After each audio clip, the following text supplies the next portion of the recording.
You're listening to the Vocabbett Podcast, where I help students improve their vocabulary for the SAT, ACT, and life itself using my unique and research-backed story-based method. On this podcast, I'm sharing the best tips and tricks for a more enriched vocabulary and pain-free test day.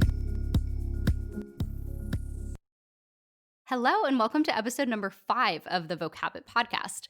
I'm Erica Abbott, a former English and history teacher, the author of the young adult novel Ahead of Her Time, and the founder of the vocabulary company, Vocabbett. So I hope everyone is having as good a week as they can, considering the circumstances. If you are listening to this in the future, we are currently in the middle of the COVID-19 pandemic, and the whole country is more or less on lockdown as we try to contain this thing, the whole world, really. But I'm here today with a little bit of vocabulary boosting distraction for you. I have a short story called Shakespeare Never Existed, and I've heard that people like hearing where these come from, so this one is just as random as the others.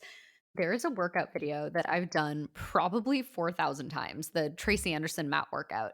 And at this point, I've basically memorized it. And amid one of these workouts, I found myself wondering if I just woke up one morning and Tracy Anderson never existed, but I still had this video memorized, could I theoretically rebuild this woman's empire? Could I be Gwyneth Paltrow's personal trainer? And spoiler alert, the answer is a hard no. But it kind of got me thinking about that what if. What if you were the only person left with some esoteric knowledge? So Shakespeare Never Existed has 33 so-called vocabulary words. I mean, I know that they're all vocabulary words, but you know what I'm talking about. And in case you're new here, the research indicates that you need to encounter a new word 8 times in order to learn it. And I believe it's a lot more entertaining and effective to get those 8 impressions in context. Storytelling mimics how you learned your native tongue, so I think your brain fights it a lot less than it does traditional memorization techniques, flashcards and that sort of thing. So if you want to follow along with this story, it's available at Vocabbett, Vocabbett, like my last name, and you can find the exact link in the show notes. All right, let's dive in. Shakespeare Never Existed, a vocabulary-boosting short story by Erica Abbott.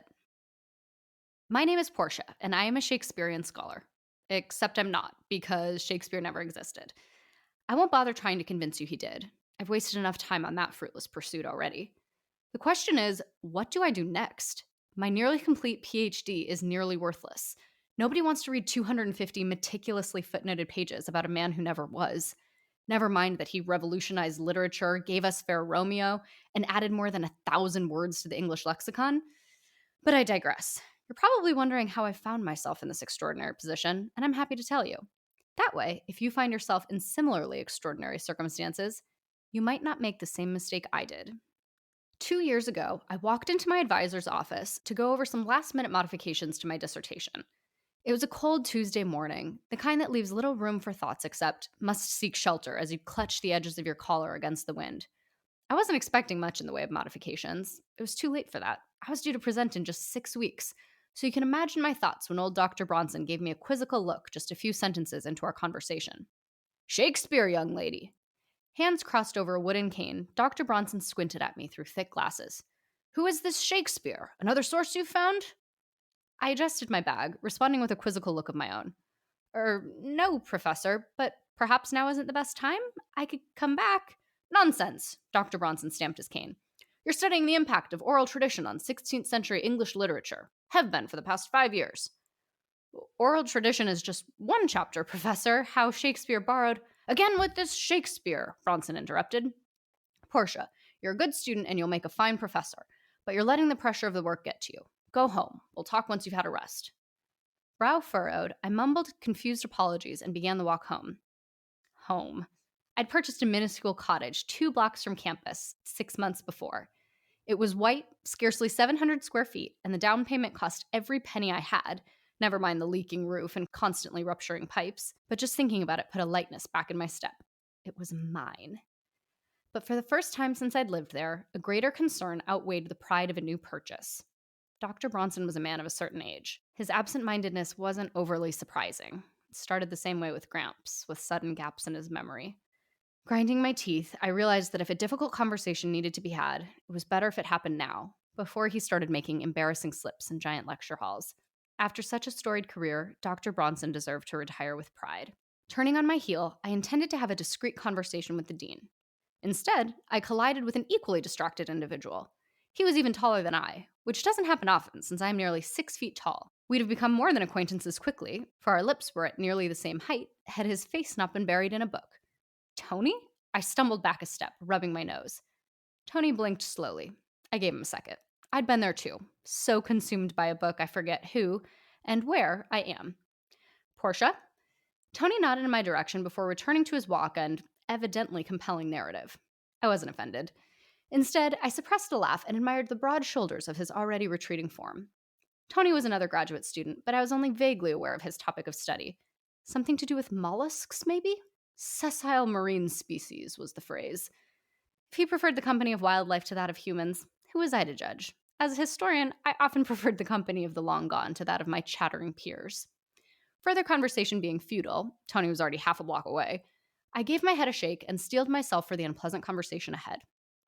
I'll skip the play-by-play of my discussion with the dean. Suffice it to say that I expressed concerns about Dr. Bronson's mental state, but left questioning my own. The dean had never heard of Shakespeare either. All the world's a stage, the men and women nearly players, Shakespeare wrote. They have their exits and their entrances. I was lying in bed, hands folded, staring at the ceiling. I'd barely moved for 5 hours, not since my world came crashing down in a way I'd never, ever considered. After my conversations with Dr. Bronson and the dean, I did what any good scholar would do. I turned to Google. Yes, we use it too. Google had never heard of Shakespeare either. Did you mean Shakira? It asked, hoping to be helpful. Frantically, I searched page after page, using different combinations of words, checking my spelling, but there was no reference to the Bard of Avon. He had exited the stage, to use his quote, and now it was my turn. To do what? Surely there was a reason why I was singled out. I wasn't the foremost Shakespearean scholar on the planet. There were others far older and wiser than I. If I was chosen, that is, and I'm not just losing my mind, a less helpful part of me added. Glancing at my threadbare surroundings, is it any surprise that I turned away from that depressing line of thought, focusing instead on a more pecuniary angle? Whether Shakespeare was real or a figment of my imagination, I was sitting on a gold mine. If he were still alive, he'd be a billionaire. It would be like if J.K. Rowling simply ceased to exist, but you alone remembered Harry Potter. Strumming my fingers, I sent up a silent prayer asking William Shakespeare, wherever he was now, to bless my little plan. Then I reached for my computer. Convoluted, pretentious, unreadable. I threw the critics' reviews of Romeo and Juliet on my kitchen table. So my students insisted, I muttered, back when I could still teach this. I'd made something of a show over the fact that I'd received a book deal. I had to. What other reason could I give for delaying my dissertation? I no longer had anything to present, but I didn't want to withdraw from the program entirely, and a book deal gave me time. The publishers wait for no man, I told the dean. It's an opportunity not to be missed. Technically speaking, I hadn't actually received a book deal when I had these conversations, but I knew it would happen. Romeo and Juliet had been published millions of times. Luckily, I secured a contract not long after. And now, I was a universally panned literary failure, 7 years into a worthless degree. A sharp rap on my door interrupted my self-flagellation. A lanky individual stood on my doorstep, brandishing a copy of Romeo and Juliet like it was a revelation from on high. Where did you get this? Tony demanded. I wrote it, I said slowly. Thanks for buying it, though. Your support means a lot. I'd only seen him a handful of times since that fateful day 2 years ago. Unlike then, however, when his energy positively radiated, not interested, there was a hard intensity to his gaze now. I fought the urge to fall back a step. You didn't write this, he said. William Shakespeare of Stratford-upon-Avon did. I swallowed. Yes, Tony was accusing me of plagiarism, but he was also reassuring me of my sanity. I'd held it together quite well for these past 2 years, but there was always the fear. William Shakespeare doesn't exist, I said, voice scarcely louder than a whisper. Tony pushed my door open, brushing past me. We need to talk. I put 2 cups of coffee on the table, trying to marshal my thoughts. I thought, I said, slowly seating myself, that a rose by any other name would smell as sweet. And surely I was left with this knowledge so I could use it. Who cares whose name's on the cover? An interesting moral question, Tony said, hands circling his cup, though it hasn't been explored for obvious reasons. You could even argue that Shakespeare did the same thing. Half his plays are based on historical events, or existing stories he repurposed, Tony continued, officially sharing more consecutive words than I'd ever heard him utter. An argument I can assure you I've made myself, I replied. Tony couldn't remember when he realized that none of his peers had ever heard of Shakespeare. Not studying the man, the subject didn't come up often. Here and there, a passing comment wouldn't register with people, he explained. Or they'd think I was so clever. At first, I thought it was just because no one else quotes Shakespeare. Then I realized they thought I was inventing the lines too. And eventually you got curious and turned to Google? Bingo. We commiserated in silence for a moment. I bumped into you that day, I said eventually. The day I found out. Tony squinted, looking out the window. For now, I'm less interested in the how than the why. I refilled our cups, sliding his across the table. Some are born great, some achieve greatness, and some have greatness thrust upon them. Let me guess, Tony replied. Shakespeare? I nodded. Something is being thrust upon us, Tony. I don't understand it, but we're meant to do something with this. Something great, if Shakespeare is to be trusted. I'll tell you what I think, Tony said, pushing his cup away. Shakespeare was never meant to be read. That was your first mistake, turning it into a book. We'd do better to approach some film types. I raised my brows. Feel free to march in and take over. I'm not taking over.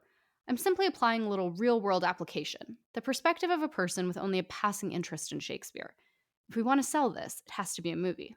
There have been a lot of adaptations, I agreed. And that, dear reader, is where you find me. This isn't one of those neat stories where everyone falls in love and rides off into the sunset. I don't even own a car. What would I ride? Of course, I could tell you how I hope the story ends, with movie deals and love that makes parting such sweet sorrow. But Shakespeare put it so much better. We know what we are, but not what we may be. Isn't that the truth? All right, I hope you enjoyed that little story. I'll be back next week, Tuesday and Thursday, with more vocabulary boosting podcasts. Be sure to subscribe so you don't miss anything, and I would really appreciate it if you took 2 seconds to leave this podcast a 5-star review. There's a narrow window where you can get on the new and noteworthy lists on Apple and wherever else, and I would love to see Vocabbett featured among them. You don't even have to write anything. If you just go into Apple Podcasts and hit the 5 little stars, that would be so awesome, and I'd appreciate it so much. All right, thanks again. I will see you on Tuesday.